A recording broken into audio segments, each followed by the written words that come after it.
चलो भाई देखो अब मैं क्या करता हूँ। लेकिन सईद आसिम वकार 2014 से पहले लिंचिंग नहीं सुना? पहले तो एक लाइन और बोल दूं आपके लिए। आप अब पत्रकार हैं, खुद ही में अपने में आप एक तरमीम कर लीजिएगा, बदलाव।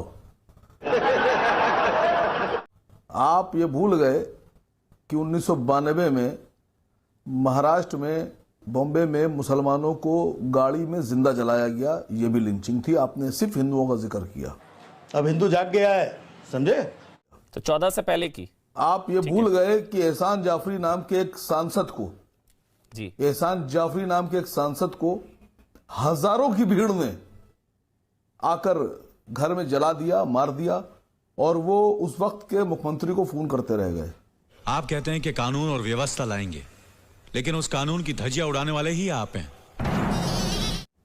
आपने ये भी नहीं बताया कि बेस्ट बेकरी कांड में हजारों आदमियों का झुंड, नरभक्षी झुंड आकर उन्होंने बेकरी में लोगों को बंद करके जिंदा आग लगा दी। कुछ भी आपने ये भी नहीं बताया कि गोधरा में, जब ये आप जिक्र कर रहे थे तो आपने नहीं बताया कि नरोड़ा पाटिया में एक मस्जिद के पीछे एक गड्ढे में बाबू बजरंगी और उसके साथियों ने 80 के करीब औरतों बच्चों को एक गड्ढे में डाल के उन पे डीजल डाल के आग लगा दी। आप इस बात से सहमत हैं? आप सहमत हैं भाई? आप सहमत? आप पत्रकार हैं, आपको सच्चाई बयान करना चाहिए, धर्म नहीं देखना चाहिए। अच्छा मैं एक बोल सकता हूँ बीच ये आपको मैंने बताया। अगर मैं आपकी जगह पत्रकारिता कर रहा होता तो सब बताता। मैं बता देता हूँ अभी आपको। राहुल गांधी 1948 में जब 10 लाख लोगों का कत्लेआम हुआ, सिर्फ हिंदुओं का नहीं हुआ था सर।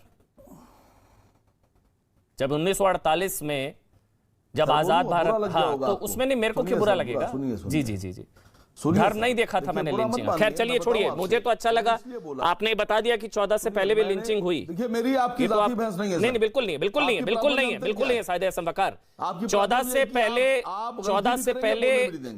से पहले लिंचिंग हुई थी, मतलब ठीक है, गौरव आ रहा हूं।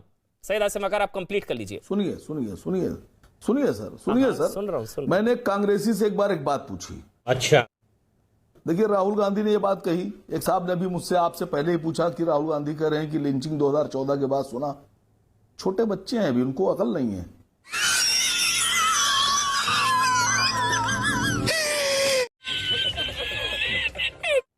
बहुत छोटे हैं, उनको तो किसी ने बताया होगा लिंचिंग के बारे में।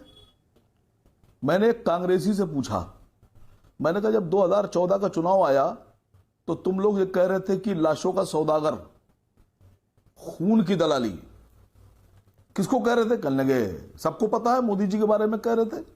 इतना छोटा पहले कभी नहीं हुआ होगा। मैंने कहा आपकी सोनिया जी जो आपकी अध्यक्ष थी, उन्होंने कहा, राहुल गांधी ने कहा खून की दलाली, लाशों का सौदागर, क्यों कहा?